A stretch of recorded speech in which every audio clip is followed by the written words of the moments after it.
لە ڕووی ئاینیەوە یەکێک لە هۆکارەکانی نەبارینی باران بریتە زۆربوونی لە گوناه و تاوان. ڕەنگە ئێستا کەسێک گوێ لێمان بڵێ جا مامۆستا وڵاتانی ئەوروپا هەر غەرقن لە گوناه و تاوانە. جیاوازی هەیە لە نێوان وڵاتی مسلمانان لەگەڵ وڵاتی بێباوەڕانە. هەرچی خەڵکی کافر و بێدین و خوانەناس هەیە ئەوان تەنها دنیایان هەیە. وێلات عەجیب نەبێ ئەگەر خوای تەعالا دنیایان بۆ خۆش بکە. خوای تەعالا خوایەکی عادلە، ئەم کەسە بەس دنیای هەیە. و پاشان ئەوە ئیستیدراجە. ئێمە شتێکمانە لە دینە پێوتە ئیستیدراج. ئیستیدراج یعنی پەلکێشکردن، یعنی جڵەو بۆشلکردن.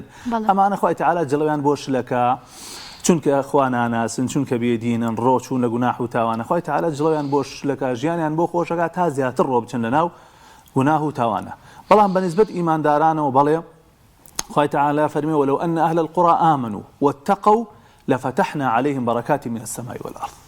ئەگەر خەڵکی گوند و شار و شوێن و وڵاتەکان تەقوای خوای پەروەردگار بکەن، ئیمانی تەواویان بە خوای تەعالا بێ، خوا فەرمێ بەرەکەتی ئەرز و ئاسمانیان بەسەراکەینەوە. یان لە سوورەتی نوح فەرمێ فقلت استغفروا ربكم إنه كان غفارا. وەرن داوای لێخۆشبوون لە خوا بکەن، خوای تەعالا زۆر لێخۆش بووە. يرسل السماء عليكم مدرارا. خوای تەعالا ئاسمانتان پڕ بە پڕ پەڵەهەوری پڕ بە بارانەوە بۆ ئەنێرێ. ويمددكم بأموال وبنين ويجعل لكم جنات ويجعل لكم أنهارا.